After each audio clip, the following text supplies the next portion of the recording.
Eu estudo cinema na faculdade e eu e meus amigos estamos sempre à procura de lugares novos para gravar nossos filmes. Como faço filmes de terror, os lugares que mais procuro são abandonados. Numa noite, eu e um grupo de 10 amigos decidimos explorar um hospital abandonado que ficava pertinho da faculdade. Alguns dos meus amigos já tinham ido lá antes e disseram que era um lugar perfeito para filmar.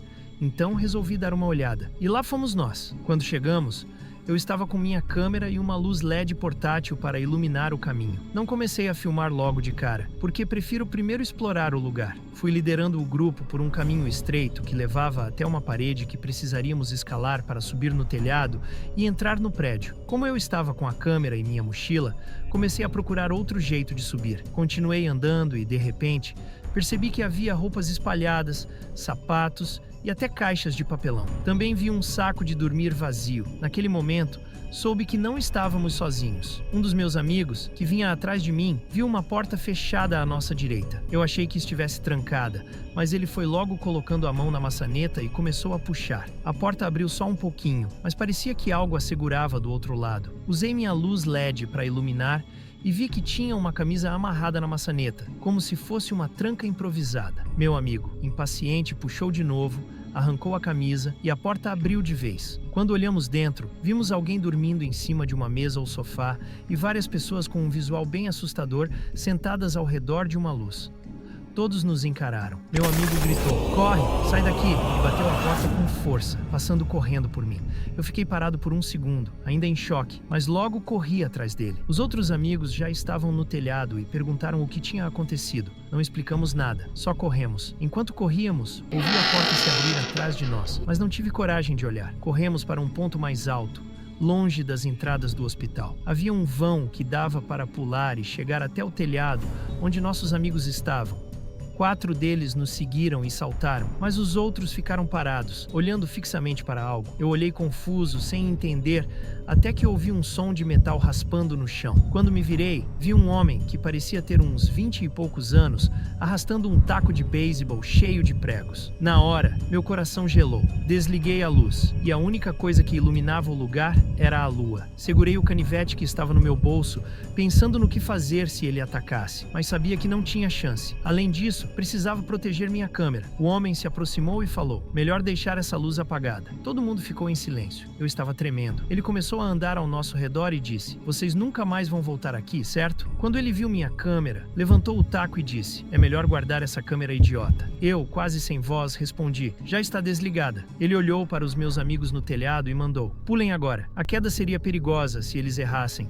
Mas o vão nem parecia tão grande. Um dos meus amigos disse: "Não sei se consigo." E o homem respondeu: "Corre e pula, ou vai se arrepender." Meu amigo respirou fundo, correu e conseguiu pular. Um por um, os outros também pularam, enquanto o homem arrastava o taco no chão atrás de nós. Quando todos conseguiram pular, ele disse: "Vocês nunca mais vão voltar aqui, entenderam?" Pedimos desculpas de forma meio desajeitada e corremos para os carros. Quando entrei no meu carro e olhei para trás, ele ainda estava lá, nos observando com o taco, enquanto saíamos de lá o mais rápido possível. Pensando agora, talvez a gente pudesse ter feito algo, já que éramos muitos. Mas quem sabe quantas outras pessoas estavam lá dentro? Esse hospital não vai mais ser usado para filmagens, mas ainda vou procurar outros lugares. O que mais me assustou foi o quão calmo e perturbado ele parecia. Definitivamente, aprendi uma lição. História 2. O sapato. Então, em novembro de 2020, eu estava indo e voltando do hospital por causa de uma torção testicular. No total, fui 8 vezes. Parece que, em vez de resolver o problema de uma vez, eles só davam uma solução temporária. Na última vez que fui ao hospital, chamei um táxi para voltar para casa, mas ele ia demorar uns 30 a 40 minutos para chegar, porque era sábado e a cidade estava movimentada. Já estava super cansado, fazia frio, tipo uns 0 graus Celsius, e eu estava acordado há mais de 36 horas. Como ainda ia demorar, resolvi me sentar em um banco que ficava numa área tipo jardim, em frente ao hospital. Era por volta das 3 da manhã, então coloquei meus fones de ouvido e fiquei lá, só esperando. Tudo estava tranquilo até que, depois de uns 10 minutos, notei um cara vindo direto na minha direção. Ele estava meio cambaleando, então achei que estava bêbado. Quando chegou perto, ele parou bem na minha frente e disse algo que eu não consegui ouvir por causa da música.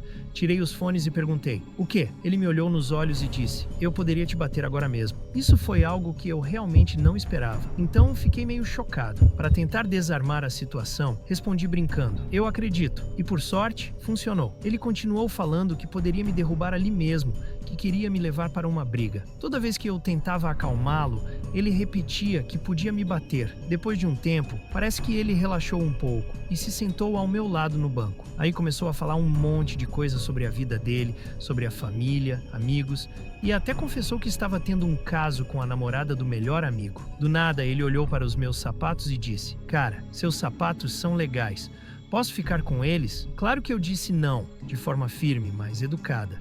Então ele perguntou se podia tocar nos meus sapatos, o que já foi bem estranho. Recusei, mas ele começou a esfregar meu sapato de qualquer jeito. Eu estava sentado com as pernas cruzadas e, de repente, ele agarrou meu tornozelo, puxou minha perna e colocou o meu tênis inteiro na boca. Fiquei paralisado, sem saber o que fazer. Enquanto eu olhava desesperado ao redor, vi a polícia do hospital chegando. O policial perguntou se estávamos juntos, e o cara disse que sim, mas eu logo corrigi: "Não, não estamos." O policial perguntou se ele era um paciente, e eu disse que sim, enquanto o cara negava. Expliquei que estava apenas esperando meu táxi, e o cara continuou falando coisas que ninguém conseguia entender. O policial, então, sugeriu que ele fosse embora. O cara se levantou, apertou minha mão e simplesmente saiu andando. O policial me perguntou se eu estava bem, e eu contei o que tinha acabado de acontecer. Ele ficou tão confuso quanto eu. Pouco depois, meu táxi chegou e eu fui esperar no outro lado do hospital, onde ficava o ponto de táxi. Mais tarde, perguntei para alguns amigos que entendem dessas coisas, e todos eles disseram que provavelmente o cara estava usando metanfetamina.